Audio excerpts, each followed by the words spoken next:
The ice was so thick I could hear it cracking under my tiny boots, each step echoing across the frozen lake like thunder in my 5-year-old ears. That's when I saw something that shouldn't have been there. Something dark against the white snow. Something that was barely moving.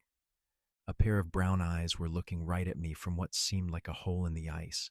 Eyes so sad and desperate that even at my young age, I knew this was a life hanging by a thread. The German Shepherd was trapped, half submerged in the freezing water, and those eyes were begging me for help in a way that no words ever could. I'd love to know, what time is it where you are right now, and which city or state are you watching from? My name is Tommy, and this story happened when I was just 5 years old, but I remember every single detail like it was yesterday. Some memories fade with time, but the ones that change your heart forever stay crystal clear, painted in your mind with colors so vivid they hurt to remember. It was the coldest winter our small town in Michigan had seen in decades, the kind of cold that makes your breath freeze before it leaves your mouth, where the snow crunches under your feet like broken glass, and where even the strongest adults hurry from warm building to warm building without stopping. But I was 5, and 5-year-olds don't understand cold the way adults do. We understand adventure. We understand curiosity. We understand that the whole world is waiting to be explored, even when that world is covered in 3 feet of snow, and our mothers are calling us back inside every 10 minutes. My mama always said I was born with too much energy and not enough sense. She'd watch me from the kitchen window as I built snow forts that were taller than me, as I chased rabbits through the woods behind our house, as I tried to catch snowflakes on my tongue until my lips turned blue. That particular morning, Mama was making her famous hot chocolate, the kind that warmed you from your toes to the top of your head. The smell filled our little house like a warm hug, mixing with the scent of the wood burning in our fireplace. Papa had left early for work at the lumber mill, his heavy boots leaving deep prints in the snow that I would later follow like a treasure map leading to adventure. I was supposed to stay in the yard. That was the rule. The big rule that Mama made me promise to follow every single day. But 5-year-old boys and rules don't always mix well, especially when there's a whole frozen lake just beyond the trees, calling to you like a giant ice skating rink waiting to be explored. The lake had been completely frozen for almost a month. All the older kids in town had been skating on it, playing hockey, having snowball fights on its surface. I had watched them from our back porch, my nose pressed against the cold glass, wishing I was big enough and brave enough to join them. But that morning was different. The older kids were all in school, and the lake was empty, peaceful, covered in fresh snow that sparkled like diamonds under the pale winter sun. It looked like a magical kingdom, and I was just a little boy who believed in magic. I remember pulling on my thick winter coat, the red one with the fuzzy hood that Mama had bought me for Christmas just a few weeks earlier. My mittens were attached to strings that ran through my sleeves, because Mama said I would lose them otherwise. My boots were almost too big, hand-me-downs from my older cousin Jake, but they kept my feet warm and dry. The cold hit my face the moment I stepped outside, but it felt refreshing, like the world was waking me up, telling me that today was going to be special. I could hear Mama humming in the kitchen, probably still making that hot chocolate, probably expecting me to come back inside within a few minutes like I usually did. But the forest was calling to me. The tall pine trees, heavy with snow, created a path that seemed to lead directly to the lake. I had walked this path with Papa many times during the summer, when the trees were green and the lake was blue and perfect for fishing. But I had never seen it like this, dressed in winter's finest clothes, quiet and mysterious. Each step I took felt like I was walking into a fairy tale. The snow was so deep that sometimes I sank in up to my knees, but I kept going, following Papa's boot prints from the morning, then making my own path when his prints turned toward town. The silence was incredible, not the scary kind of silence that makes you want to run back home, but the peaceful kind that makes you feel like you're the only person in the world, like you're discovering something that no one else has ever seen. That's when I heard it, a sound so faint I almost missed it, a whimpering, a cry so soft and desperate that it made my heart skip a beat.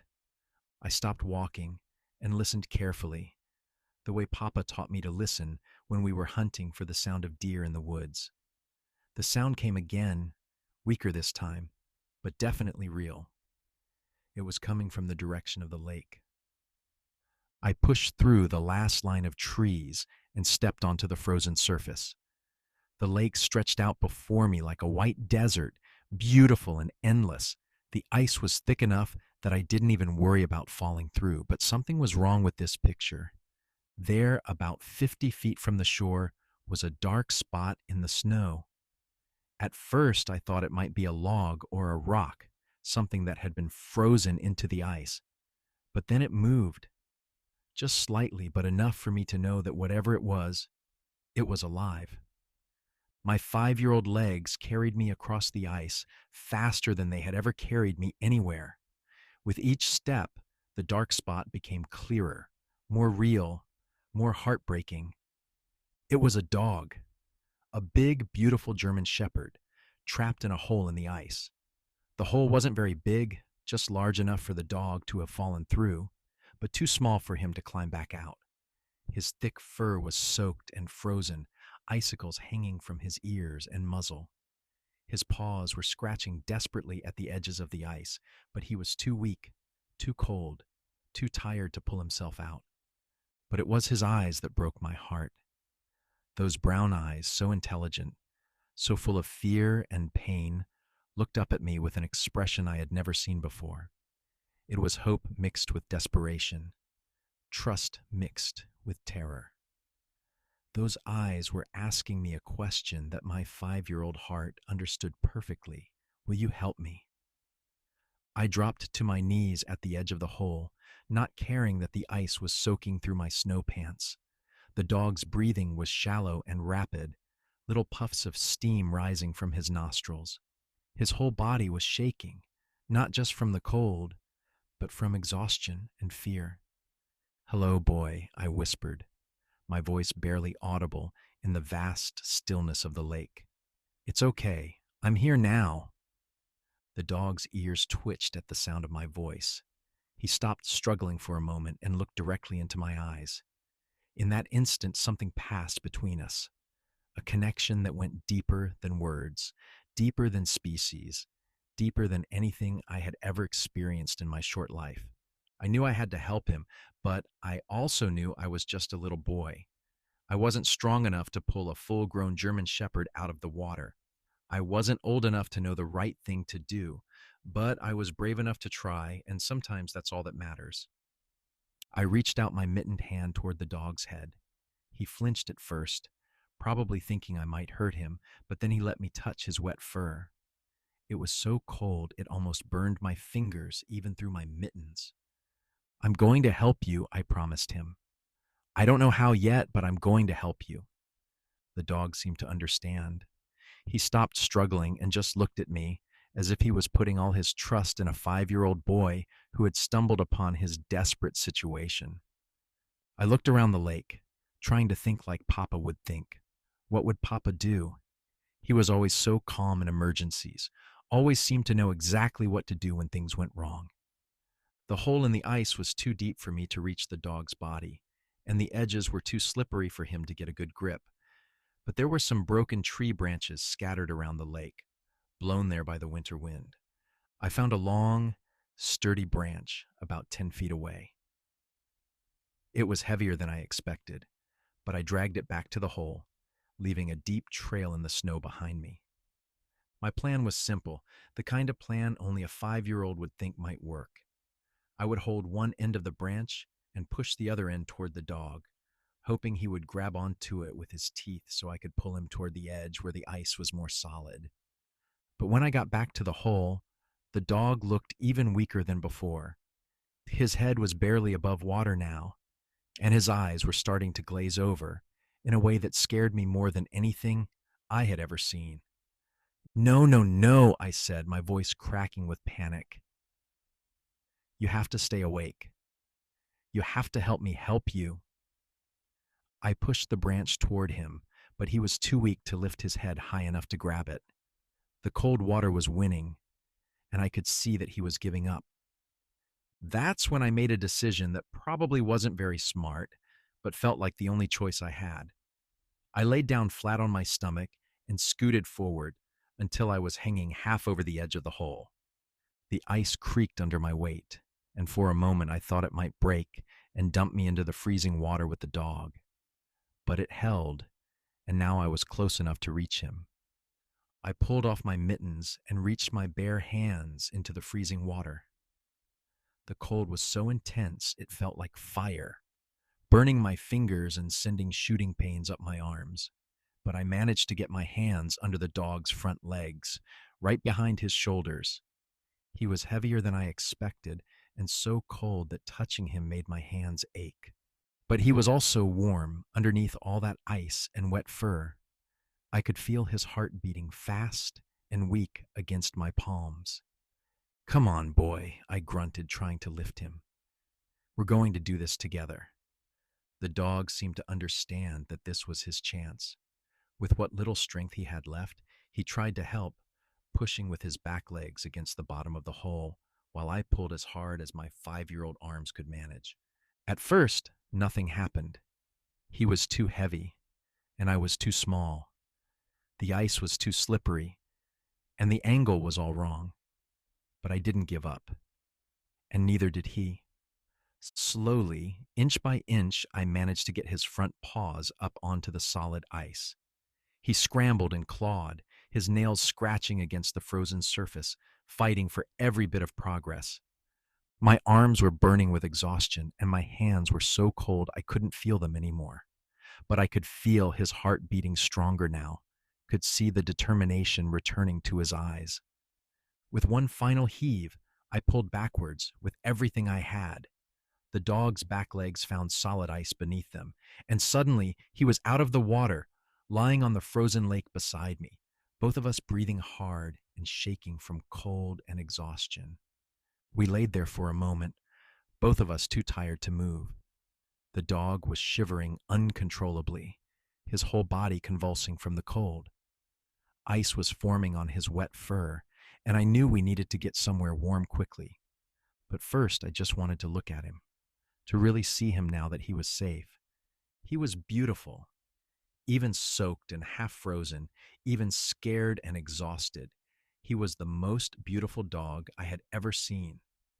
His fur was thick and golden brown with black markings, and his ears stood up tall and alert despite everything he had been through. He was big, much bigger than I had realized when he was in the water, probably weighing as much as two of me. But it was still his eyes that captured me. Now that the immediate danger was over, I could see intelligence there, and gratitude, and something else. Something that looked like love. I reached out slowly and touched his head. This time he didn't flinch. Instead, he leaned into my touch, closing his eyes for just a moment as if my small hand was the most comforting thing in the world. "You're going to be okay now," I told him. "I'm Tommy. What's your name?" Of course, he couldn't answer, but he looked at me in a way that seemed to say he understood every word. His tail, thick and full despite being wet, gave a small wag against the ice. I looked around and realized we had a problem. The dog was too big for me to carry and too weak to walk very far. My house was almost half a mile away through the forest, and I wasn't even sure I could find my way back in the snow. But then I remembered something Papa had taught me about emergencies. Sometimes the best thing you can do is stay calm and wait for help, but sometimes you have to be brave enough to go get help yourself. I made another 5-year-old decision. I would run home as fast as I could and bring Mama and Papa back to help. But first, I needed to make sure the dog would be warm enough to survive until I returned. I started taking off my winter coat, the thick red one that Mama had bought me for Christmas. The dog watched me with curious eyes as I pulled it off my shoulders. The cold hit me immediately without my coat, seeping through my sweater and making me shiver. But I wrapped my coat around the dog as best I could, covering his wet body with the warm, dry fabric. It wasn't perfect, and it didn't cover all of him, but it was better than nothing. He seemed to understand what I was doing, and he stopped shivering quite as much once the coat was around him. I'm going to get help, I promised him. I'm going to run home and bring my mama and papa back. You just stay right here and keep warm, okay? The dog looked at me with those intelligent brown eyes and gave another small wag of his tail. It was like he was saying he trusted me, that he would wait for me no matter how long it took. I stood up, immediately feeling how cold I was without my coat. The wind cut through my sweater like ice water, and my teeth started chattering within seconds. But I had made a promise, and 5-year-old boys take their promises very seriously. I started running across the frozen lake, my boots slipping and sliding on the ice, my breath coming out in great white puffs. Every few steps, I looked back to make sure the dog was still there, still breathing, still waiting for me. Running through the forest without my coat was like running through a freezer. Every branch that brushed against me felt like ice, and the wind seemed to find every gap in my clothes. But I kept thinking about those brown eyes, about the trust I had seen there, about the promise I had made. I followed my own footprints back through the trees, stumbling sometimes in the deep snow, but always getting back up and continuing. My cheeks burned from the cold, and my fingers were so numb I couldn't bend them, but I kept running. When I finally burst through the edge of our yard, I could see Mama through the kitchen window, still in her apron, probably wondering where I had gone. I ran to the back door and threw it open, gasping for breath and shivering so hard I could barely speak. Mama, I called out, my voice cracking with cold and urgency. Mama, there's a dog. He's trapped. I found him in the lake. Mama appeared in the kitchen doorway, took one look at me standing there without my coat, blue-lipped and shaking, and her face went white with worry. Tommy, where is your coat? You're freezing. Get inside right now. But I couldn't go inside. Not yet. Not while the dog was still waiting for me. Mama, please, I gasped, trying to catch my breath. There's a German shepherd trapped in the ice at the lake. He almost drowned, but I got him out, and now he's really cold, and he needs help, and I gave him my coat. But it's not enough, and we have to go back right now. The words tumbled out of me so fast that Mama had trouble understanding what I was saying. But she could see the urgency in my eyes, could hear the truth in my voice. Mama looked at me for a long moment, her maternal instincts warring with each other. Part of her wanted to drag me inside and warm me up immediately. But another part of her, the part that had raised a little boy who was always bringing home injured birds and stray cats, understood that this was different. Show me, she said simply. She grabbed her own coat and Papa's heavy winter jacket, then followed me back toward the forest. I ran ahead, retracing my steps, my energy renewed by the knowledge that help was coming. When we reached the lake, the dog was exactly where I had left him, wrapped in my red coat, his head up and alert. When he saw us approaching, his tail wagged again, and I felt a surge of pride that he had waited for me just like I had asked him to. Mama stopped short when she saw him.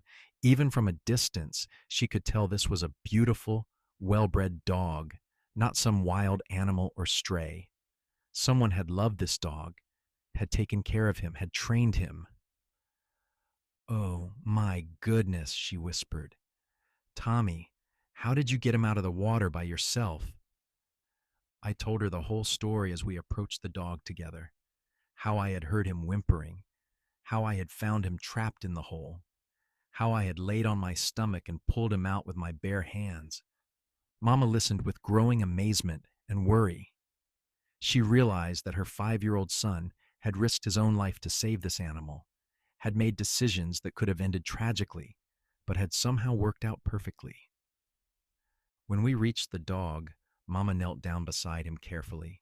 She had grown up on a farm and knew how to approach animals, especially animals that might be scared or hurt. "Hello, beautiful boy," she said softly. "Tommy told me what happened. You're very lucky he found you." The dog looked at Mama with those same intelligent eyes, and I could see him evaluating her, deciding whether she could be trusted. After a moment, he relaxed slightly, accepting her presence. Mama gently examined him, checking for injuries beyond the obvious hypothermia. His paws were scraped from clawing at the ice, and his fur was still partially frozen, but he didn't seem to have any broken bones or serious wounds. "We need to get him somewhere warm immediately," Mama said. "Tommy, can you help me get him to the house?" Together we helped the dog to his feet. He was wobbly and weak, but he could walk. Mama supported one side while I took the other, and slowly we made our way back through the forest. The dog leaned against me as we walked, his weight warm and comforting despite the cold. I could feel his muscles trembling with exhaustion, but also his determination to keep moving, to trust us to get him to safety. Getting the dog into our small house was like bringing home a giant. He had to duck his head to get through the doorway, and once inside, he seemed to fill up our entire kitchen. Mama immediately went to work. She grabbed every towel we owned and started drying his fur, talking to him in soothing tones the whole time. She turned up the heat and built up the fire in the fireplace, creating a wall of warmth that slowly began to chase away the deadly cold. The dog stood patiently while Mama worked, occasionally looking at me as if to make sure I was still there, still safe. When Mama finished with the towels, she wrapped him in Papa's old quilt, the thick one that had belonged to my grandmother. I sat on the floor beside him, my own body finally starting to warm up now that we were inside. The dog lay down next to me, his head resting against my leg, his breathing gradually becoming deeper and more regular. Mama made hot chocolate for both of us, though of course the dog couldn't drink it, but she put a bowl of warm water near him, and after a few minutes, he lifted his head and drank deeply, his pink tongue lapping gratefully at the life-giving liquid. As the immediate crisis passed, Mama started asking the practical questions that adults always ask. "Tommy, this dog belongs to someone. Look at him. He's well-trained, well-fed, clearly loved. Someone is probably looking for him right now." I knew she was right, but part of me didn't want to hear it. In the hour since I had pulled him from the ice, I had already started thinking of him as mine, as the best friend I had always wanted. But Mama was right to be concerned. Dogs like this don't just end up alone on frozen lakes. Something had happened to separate him from his family, and that family was probably frantic with worry. "We need to call the sheriff," Mama continued, "and we should check if he has any identification." She gently examined his neck and found a collar, mostly hidden under his thick fur. It was a good collar, leather and well made, with a metal tag that clinked softly when she moved it. The tag had a name engraved on it, Rex, and below that, a phone number. "Rex," I repeated, trying out the name. His ears perked up immediately when he heard it, and his tail gave a strong wag for the first time since I had found him. "That's your name, isn't it, boy?" "Rex." He looked at me with those expressive eyes and wagged his tail again, as if he was happy that I finally knew what to call him. Mama called the number on Rex's tag while I sat with him by the fire. I could hear her talking to someone, explaining what had happened, giving our address, reassuring whoever was on the other end that Rex was safe and warm. When she hung up, she had tears in her eyes. "Tommy," she said, sitting down beside us.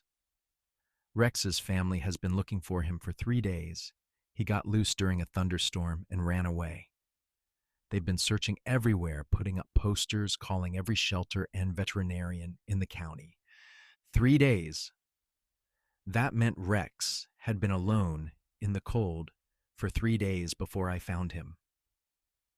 No wonder he had been so weak, so desperate. They're coming to get him, Mama continued. They should be here within the hour. My heart sank. I had known this moment would come, but I wasn't ready for it. In just a few hours, Rex had become the most important thing in my world. The thought of saying goodbye to him felt impossible. But then I looked at Rex, really looked at him, and I understood something that was very grown up for a 5-year-old to understand. He wasn't mine. He belonged to a family who loved him, who had been worried sick about him, who deserved to have him back. While we waited for Rex's family to arrive, I spent every minute I could with him. He seemed to understand that our time together was limited, and he stayed close to me, his big head resting on my lap while I stroked his now dry fur. Mama made soup for lunch, and the warm smell filled the house along with the heat from the fireplace. Rex's nose twitched at the smell, and Mama gave him some plain chicken broth in a bowl, which he lapped up gratefully. I told Rex stories about our house, about Mama and Papa, about the lake in the summer when it was blue and perfect for swimming. He listened to every word, his ears moving to follow the sound of my voice, his eyes never leaving my face. Papa came home early from work when Mama called to tell him what had happened. He took one look at Rex and whistled low under his breath. "That's a fine dog, Tommy," he said, kneeling down to let Rex sniff his hand. "You did good, son. You did real good." Papa's approval meant everything to me. He wasn't someone who gave praise lightly, and knowing that he was proud of what I had done made my chest swell with happiness. But even Papa's praise couldn't completely chase away the sadness I felt, knowing that Rex would be leaving soon. When the knock came at our door, Rex's ears perked up immediately. He lifted his head from my lap and looked toward the door with an expression I hadn't seen before. It was recognition mixed with excitement and relief. Mama opened the door to reveal a family of 4, a man and woman about my parents' age, and 2 children, a boy who looked about 10 and a girl who might have been 8. They all had the same worried, hopeful expression on their faces. The moment Rex saw them, he struggled to his feet and let out a soft whimper. His tail started wagging so hard his whole body wiggled, and I knew without a doubt that these were his people. "Rex!" the little girl cried, and suddenly she was running across our kitchen, throwing her arms around the big dog's neck. Rex collapsed back onto the floor, but this time it wasn't from weakness. It was from joy.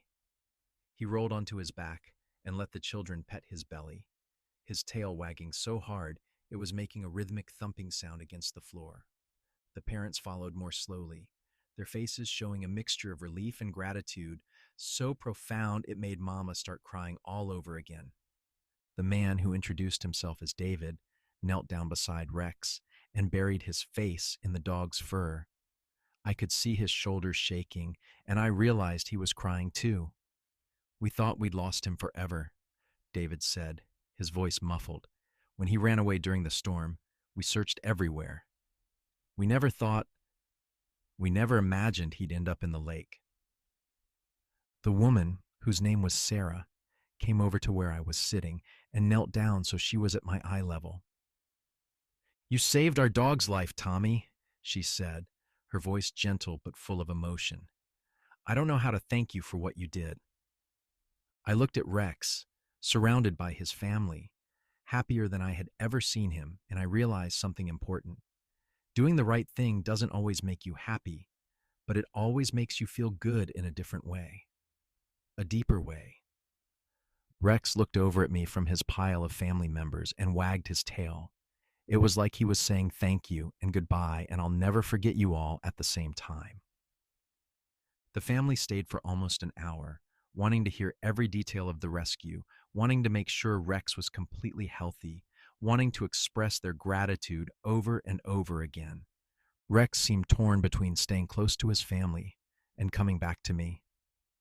He would lie with them for a few minutes, then get up and come sit beside me, then go back to them again. It was like he was trying to figure out how to take me with him. When it was time for them to leave, Sarah pressed something into my hand. It was a small metal object, warm from being in her pocket. This is Rex's puppy tag, she explained. From when he was just a baby. We want you to have it so you'll always remember him. I looked down at the tiny tag in my palm. It was much smaller than the one Rex wore now, sized for a little puppy. It had his name on it, and below that, just one word: loved. The children hugged me goodbye, and David shook my hand like I was a grown up. Rex came over to me one last time, and I threw my arms around his neck and buried my face in his fur. Thank you for letting me save you, I whispered into his ear. You're the best friend I ever had. Rex licked my face once, gently, and then he walked to the door with his family. He looked back at me once from the doorway, his tail wagging slowly, and then he was gone. The house felt empty after they left. Mama made hot chocolate again, the same kind she had been making when the day started, but everything was different now. I sat in the chair by the window, holding Rex's puppy tag and watching the snow fall outside. Papa sat down beside me and put his arm around my shoulders. You did something special today, Tommy, he said. Something most grown-ups wouldn't have been brave enough to do. But I'm sad, I told him honestly.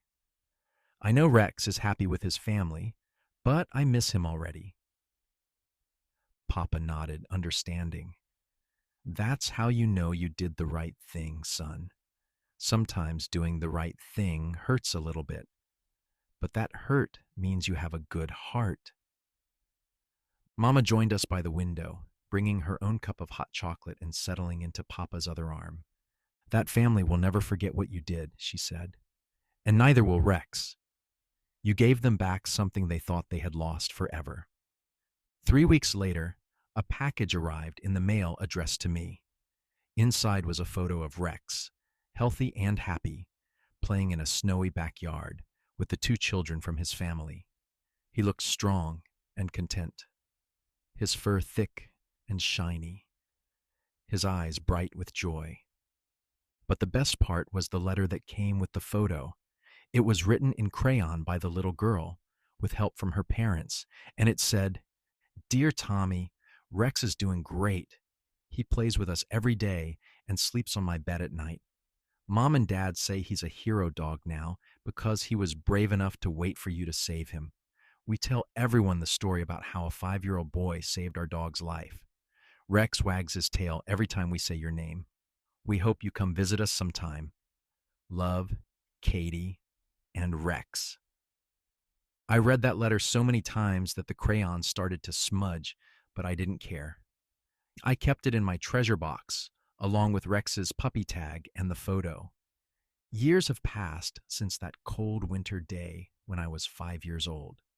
I'm grown now, with children of my own, but I still remember every detail of Rex's rescue as clearly as if it happened yesterday. I've learned a lot about life since then, about the way the world works, about the complicated choices adults have to make. But I've never learned anything more important than what Rex taught me that day on the frozen lake. He taught me that sometimes the most important thing you can do is the thing that scares you most. He taught me that being small doesn't mean you can't make a big difference. He taught me that love isn't about keeping something for yourself, but about making sure it ends up where it belongs. Most importantly, he taught me that there are moments in life when you have to choose between what's easy and what's right, and that the right choice is always worth making, even when it hurts your heart. 5 years after the rescue, when I was 10 years old, the doorbell rang on a Saturday morning. When Mama opened the door, there was Rex, older now, but still magnificent, sitting patiently beside David and his family. We wanted Rex to see Tommy again, David explained. We come past your town every year on our way to visit my parents, and Rex always gets excited when we drive by your street. We thought it was time for a proper visit. Rex remembered me instantly. His tail started wagging the moment he saw me, and he bounded over with the same joy I remembered from when he was reunited with his family 5 years earlier.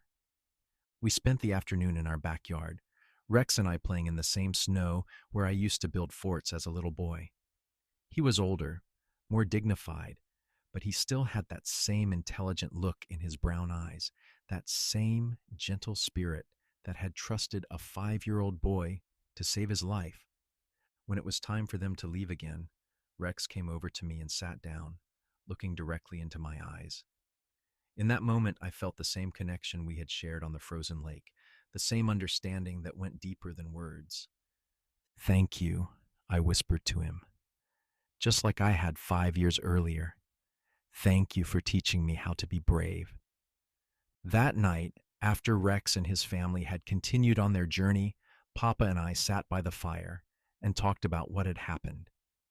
You know, Tommy, Papa said, most people go their whole lives without having a moment like you had with Rex. A moment when everything comes down to one choice, one action that changes everything. I thought about that, about how many people probably walked past opportunities to help every day without even noticing them. But I think maybe everyone gets those moments, I said. Maybe they just don't recognize them when they come. Papa smiled and nodded. Maybe you're right, son. Maybe the trick is keeping your eyes open and your heart ready. As I grew older, I carried Rex's lesson with me everywhere I went. When I saw a classmate being bullied, I thought about Rex's trusting eyes and found the courage to speak up. When I found a lost wallet with money in it, I thought about doing the right thing even when no one was watching, and I returned it to its owner. When I met the woman who would become my wife, I told her the story of Rex on our third date. She cried when I told her about giving him my coat, about the way he looked at me with such trust and hope. That's the kind of man I want to marry, she said. Someone who would risk his own safety to save a stranger, someone who would give up something he loved because it was the right thing to do. We named our first son Rex, and when he was old enough to understand, I told him the story of the dog he was named after.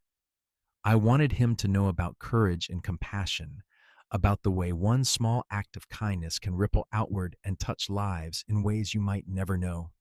Every winter, when the lake freezes over, I take my children there and show them the spot where I found Rex. The hole where he was trapped has long since frozen over and disappeared, but I can still point to the exact place where it happened. I tell them the story every time, and they listen with wide eyes, probably the same way I listened to Papa's stories when I was their age. But I can see in their faces that they understand the deeper meaning, the lesson that Rex and I learned together on that cold morning. The lake is different now. There are houses built along the shore, and the forest has been cleared back to make room for development. But on quiet winter mornings, when the snow is fresh and the ice is thick, it still looks magical, still looks like the kind of place where extraordinary things can happen. Last winter, my 5-year-old daughter Emma was playing by the lake when she heard a sound in the woods. A whimpering, she said, something that needed help. She came running back to the house, breathless and excited, telling me about a cat that was stuck in a tree, too scared to come down, crying for someone to help it. My heart skipped a beat as I listened to her story. It was like history repeating itself, like the universe was giving my daughter her own chance to learn Rex's lesson. We went back to the woods together, and sure enough, there was a small orange kitten about 15 feet up in a pine tree, mewing pitifully and clinging to the bark with tiny claws. Emma looked up at me with the same determination I remembered feeling when I was her age. "We have to help it, Daddy," she said. "It's scared and cold, and it needs us." So I boosted her up to the lower branches, and together we climbed up to rescue that kitten. Emma held it gently while I helped her climb back down, and the kitten purred against her chest like it knew it was safe. We found the kitten's owner later that day, a neighbor who had been looking for it since the night before. But for those few hours while we searched, Emma experienced the same feeling I had with Rex, the deep satisfaction of knowing you've made a difference, the joy of being needed by something vulnerable and helpless. As I watched Emma say goodbye to the kitten, I saw the same mix of sadness and pride in her eyes that I had felt with Rex. She was learning the same lesson I had learned 30 years earlier, that love sometimes means letting go, that doing the right thing isn't always easy, but it's always worth it. That night, as I tucked her into bed, Emma asked me if the kitten would remember her. I think so, sweetheart, I told her. Animals remember kindness. They remember the people who help them when they need it most. Just like Rex remembered you, she asked. Just like Rex remembered me. She was quiet for a moment, thinking about this. Daddy, do you think Rex is still alive? I had wondered the same thing many times over the years. German shepherds can live 12 to 14 years, and Rex would be getting close to that age now. I don't know, honey, I answered honestly. But even if he's not, the good thing he taught me is still alive, and now it's alive in you too. The truth is, I never saw Rex again after that visit when I was 10 years old. But I've felt his presence many times over the years, in quiet moments when I've had to choose between the easy path and the right path. I've felt him when I've stopped to help strangers change flat tires on busy highways. I felt him when I volunteered at animal shelters, working with dogs who reminded me of him. I've felt him every time I've seen that look of desperate hope in someone's eyes, human or animal, and known that I had the power to help. The lesson Rex taught me wasn't just about rescuing animals, though I've done my share of that over the years. It was about recognizing those moments when the universe puts someone in your path who needs exactly what you have to give. It was about having the courage to act when action is needed, even when you're scared, even when you're too small, even when you don't know if you can succeed.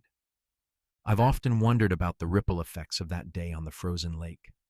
Rex lived many more years with his family because of what happened.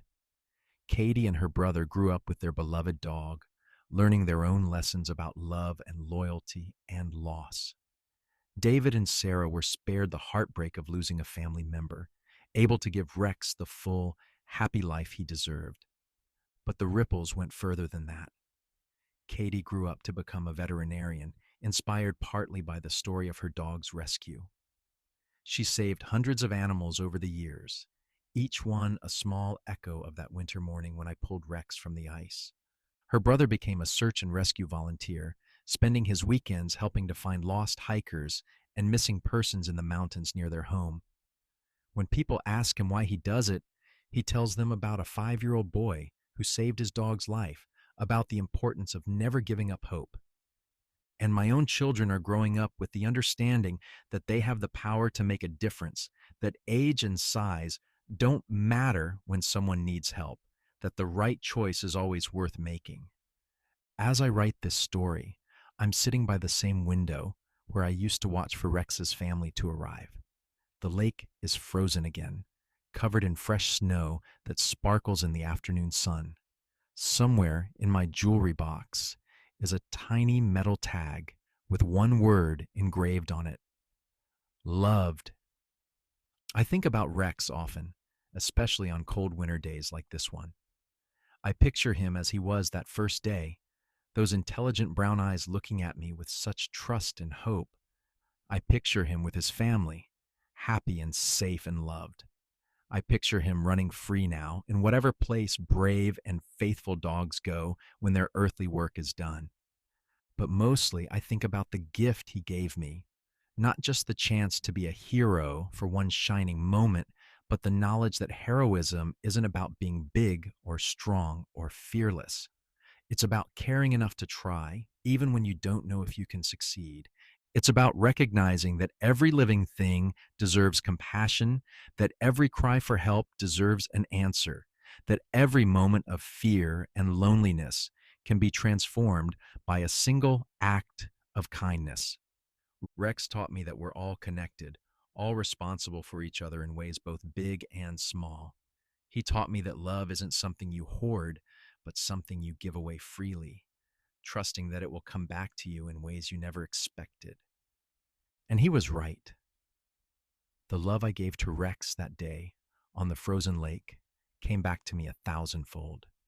It came back in the pride I saw in my parents' eyes, in the letter from his family, in the visits over the years.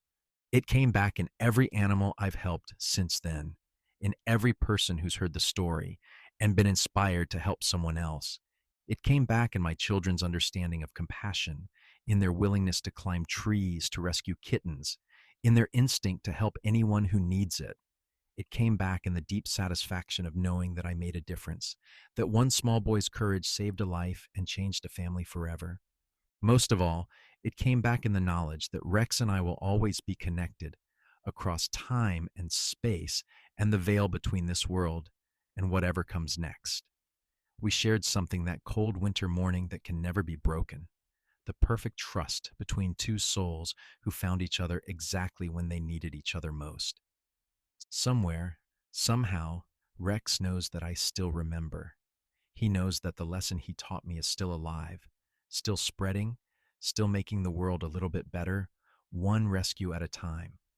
And someday, when my own time comes to leave this world, I believe I'll see him again. He'll be young and strong and beautiful, the way he was before the cold lake nearly claimed him. His tail will be wagging, and those wise brown eyes will be bright with joy and recognition. He'll come running to me across a field of endless summer, and I'll kneel down and bury my face in his fur one more time. And he'll know, without any words needed, that I never forgot him, never stopped loving him, never stopped being grateful for the gift he gave me on that frozen lake so many years ago. The gift of understanding that love is the most powerful force in the universe, and that sometimes, if we're very lucky, we get the chance to prove it.